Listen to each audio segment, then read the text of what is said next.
Hello mga ka-Kribers, welcome back to my YouTube channel, and to this vlog, magluluto po tayo ng stir fried chicken. Tara, samahan nyo.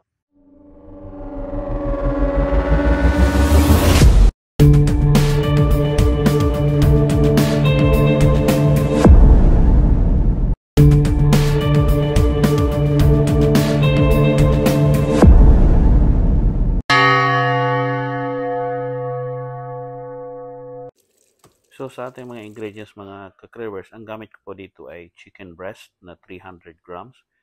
Iniwa ko lang po siya ng maninipis, ganyan lang po paghiwa, paslant ang paghiwa natin. So sa mga gulay natin, gamit ko is pula na bell pepper, dilaw, and then broccoli. And then ricado natin, meron tayong garlic, onion, and green chili na hiniwa ko ng maliliit. So ganito lang po yun mga Kribers. And then ilagay natin sa mixing bowl ang mga nahiwa na chicken breast. Ganito lang po mga Kribers. And now, i-marinate na natin ang chicken breast. Naglagay ako ng rice wine vinegar dito. And then, Maggi seasoning liquid. And soy sauce, mga Kribers, ang nilagay ko dito. And then, MSG. And hanguin po natin gamit ang ating malinis na kamay. Of course, siguro din malinis yung kamay nyo bago kayo magluto ng pagkain. And then, i-add yung 1 tablespoon cornstarch. I-mix ulit using your hand para ma-incorporate po yung cornstarch sa marination natin. So, i-marinate natin to ng at least 1 hour bago natin lutuin mga ka-Kribers para manuot yung lasa. And then, dito tayo sa gulay natin mga ka-Kribers. Kalahati lang yung gamit ko na bell pepper dito kasi malalaki naman po. So, yung dilaw at saka pula.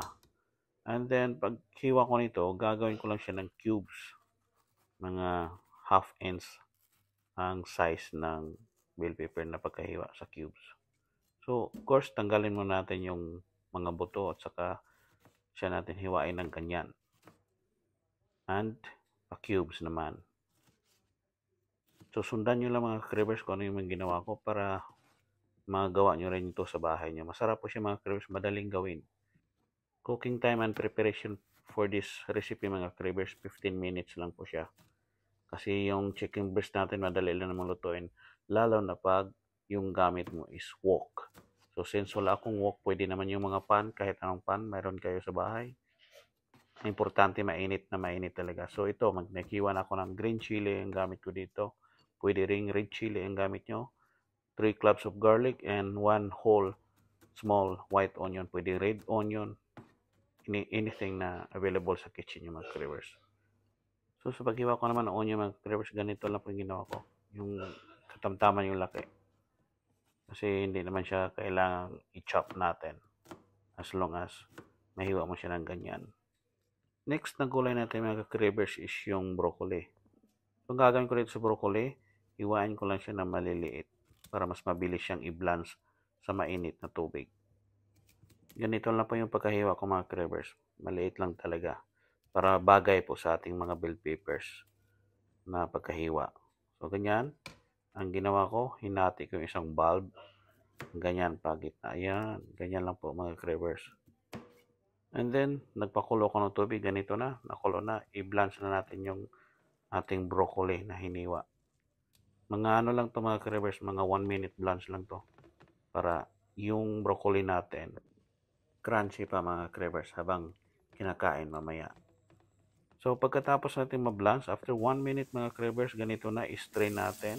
Then, i-rinse lang natin ng malamig na tubig mga Kribers para ma-stop yung cooking ng broccoli natin. So, hindi siya ma-overcook. So, now, mag-start na tayo magluto ng ating manok. So, sa aking pan, naglagay ako ng mantika. And then, yung marinated na chicken na may cornstarch ito, i-stir fry na natin. Stir fry lang natin to mga Kribers for up to 3 minutes both side. So, dapat yung gamit talaga dito is wok. Mas mabilis siya.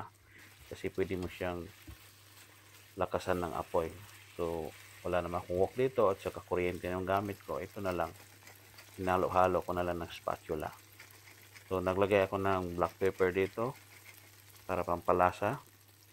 And now, yung chicken natin, sa nakita nyo, may hilaw pa na part. So, kailangan nating ibalik ta rin yung hilaw na yan. Yan, ganito na mga Kribers. So, ilagay natin sa mixing bowl. Separate natin yan muna. And then, yung extra mantika niyan sa manok, ating gamitin din yan ulit dito sa ating kawali. I-add natin ulit, and then maglagay ako ulit ng kunting mantika para igisa na natin ang ating mga gulay. So ngayon, ilagay ko na lahat. Pagsama-sama ko na garlic, onion, and chili. So igisa ko lang yan. Then next is yung bell peppers natin. I-saute natin ng ganyan. I-continue lang pag-saute mga cravers. Ganito lang. And then ating i-add yung manok na naluto kanina, naka-stir fry. Ayan. Saute ulit.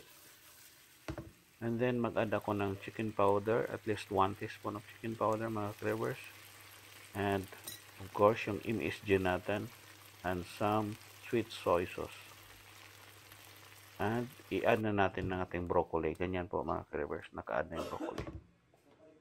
And then using spatula, haluin lang mga cravers para ma-incorporate yung mga gulay sa karne, at the same time maluto din. And finally, mag-add na rin ako ng oyster sauce. Kunti lang, pampalasa lang siya mga cravers. Kasi lasang-lasa naman yung chicken at nakamarinate na siya. So, ganyan lang po mga cravers. Luto na yung pagkain natin within 15 minutes all in all. So, mag-plating na tayo mga cravers. Ito na mga cravers, luto ng ating stir-fried chicken breast with bell pepper and broccoli. Chinese style po to mga cravers. Diba? Napakadali lang gawin. Healthy na food. At sana i-try nyo itong lutuin nyo sa bahay nyo mga cravers. Napakadali pong lutuin para makakain po yung pamilya nyo sa healthy na food na gaya nito. So, naglagay ko ng black sesame. Pang garnish lang po. Optional po yan mga cravers. Ito na. Kainan na. Maraming salamat mga cravers. Have a nice day. Bye-bye.